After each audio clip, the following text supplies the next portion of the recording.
La déclaration «Je suis la porte» que l'on trouve dans Jean, chapitre 10, verset 7, est la troisième des 7 déclarations de Jésus. «Je suis», rapportée uniquement dans l'évangile de Jean. Ces proclamations «Je suis» indiquent son identité, son but divin, unique. Dans cette déclaration «Je suis», Jésus nous montre de manière colorée la nature exclusive du salut, en disant qu'il est la porte, et non une porte. De plus, Jésus n'est pas seulement notre berger qui nous conduit dans la bergerie, mais il est la seule porte par laquelle nous pouvons entrer et être sauvés. Jean 10, 9. Jésus est le seul moyen dont nous disposons pour recevoir la vie éternelle. Jean 3, 16. Il n'y a pas d'autre moyen. Pour avoir une idée claire de la signification de cette déclaration de Jésus, il est utile de comprendre un peu cette culture ancienne, en particulier celle des moutons et du berger. De tous les animaux domestiques, les moutons sont les plus démunis. Les moutons passent toute leur journée à brouter, errant d'un endroit à un autre, sans jamais lever les yeux.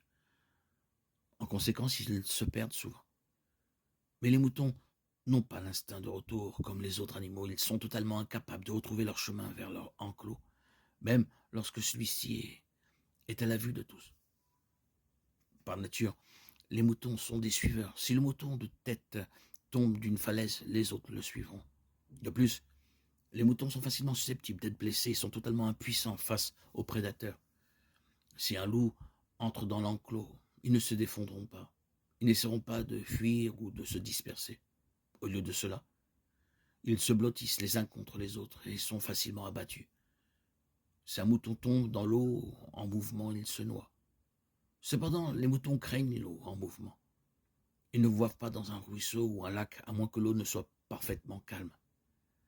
C'est pourquoi David, dans le psaume 23, nous parle du berger qui nous fait reposer dans les verts pâturages. Il nous conduit près des eaux paisibles. Même si nous marchons dans la vallée, nous ne craignons aucun mal. Car le berger est avec nous. Les moutons dépendent entièrement du berger, qui les soigne avec soin et compassion. Les bergers étaient les pourvoyeurs, les guides, les protecteurs et les compagnons constants des moutons.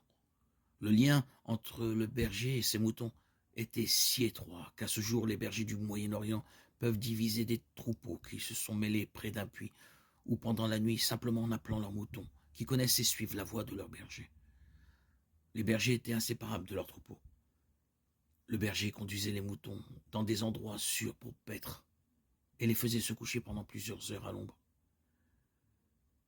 Puis, à la tombée de la nuit, le berger conduisait les moutons vers la protection d'une bergerie. Jésus était leur berger. Il est le berger de tous ceux qui mettent sa foi en lui.